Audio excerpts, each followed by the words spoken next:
ഇതുപോലെ പാതിരാ സമയമുണ്ടല്ലോ, അത്താഴത്തിന് വേണ്ടി എഴുന്നേൽക്കുന്ന സമയമുണ്ടല്ലോ, ദുആക്ക് വലിയ ഇജാബത്തുള്ള സമയമാണ്. ആ സമയത്ത് ഖുർആൻ ഓതിയാൽ ആത്മീയമായി വലിയ ചൈതന്യം ലഭിക്കുന്ന സമയമാണ്. ദിക്ർ ചൊല്ലിയാൽ വലിയ അംഗീകാരം ലഭിക്കുന്ന സമയമാണ്. വമിനൽ ലൈലി ഫസ്ജുദ് ലഹു വസബ്ബിഹു ലൈലൻ തവീലാ. നബി തങ്ങളോട് തന്നെ അല്ലാഹു തആല പറഞ്ഞില്ലേ, ഓ നബിയേ, തങ്ങൾ നീണ്ട സമയം നിസ്കരിക്കൂ നബിയേ രാത്രിയിൽ.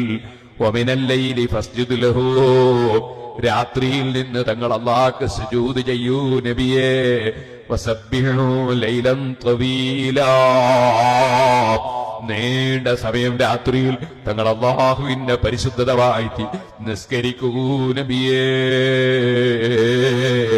അത് പറഞ്ഞുകൊണ്ട് റബ്ബിന്റെ ഒരു വചനമുണ്ട്, മുഅ്മിനീങ്ങളെ, ഈ പാവപ്പെട്ട എന്റെയും നിങ്ങളെയും ഒക്കെ മനസ്സ് തട്ടി ഉണർത്തേണ്ട വാചകമാണ്. ഇന്നഹാഉലൈ യുഹിബ്ബൂനൽ ആജിലത വയദറൂന വറാഅഹും യൗമൻ സഖീലാ. ആഖിറത്തെക്കുറിച്ച് ബോധമില്ലാത്ത കൂട്ടരുണ്ടല്ലോ. യുഹിബ്ബൂനൽ ആജില, അവർ ഈ ഭൂമിലോകത്തുള്ള ആഡംബരങ്ങളിലും ഭൂമിലോകത്തുള്ള സുഖാനുഭൂതികളിലും ഭൂമിയിലുള്ള തൽക്കാലമായി ലഭിക്കുന്ന വിഷയങ്ങളിലും അവരതാ ശ്രദ്ധ ചെലുത്തുന്നു, അതവരുദ്ദേശിക്കുന്നു. വയദറൂന വറാഅഹും യൗമൻ സഖീലാ, അവരെ പിന്നൊരു ദിവസം വരാറുണ്ടല്ലോ, വല്ലാത്ത ഭാരമേറിയ ദിവസമാണല്ലോ. ഓരോരുത്തനും ചെയ്ത തെറ്റുകൾ അവനവൻ പേറി വരുന്ന ഒരു ദിവസം. ആ ഒരു ദിവസത്തിന് വേണ്ടി ഒരുങ്ങാൻ ഏറ്റവും നല്ല ഒരു അമല് സുബ്ഹിന് മുമ്പുള്ള സമയത്ത് എഴുന്നേറ്റ് നിസ്കരിക്കലാണേ. നമ്മൾ പരിശുദ്ധ റമളാനിലെങ്കിലും അതൊന്ന് പതിവാക്കാൻ നോക്കണേ.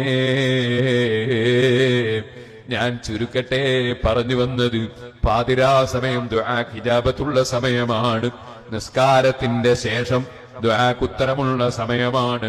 ഖുർആൻ ഖത്ം ഓതിയാൽ ദുആക്ക് ഇജാബത്തുള്ള സമയമാണ്. ബാപ്പയും ഉമ്മയും മക്കൾക്ക് വേണ്ടി നടത്തുന്ന ദുആ ഇജാബത്തുള്ള ദുആയാണ്. ധർമ്മം ചെയ്തതിന് ശേഷമുള്ള ദുആ ഇജാബത്തുള്ള ദുആയാണ്. കഅബയുടെ സമീപത്ത് 15ഓളം സ്ഥലങ്ങൾ ദുആക്ക് ഉത്തരമുള്ള സ്ഥലമാണ്.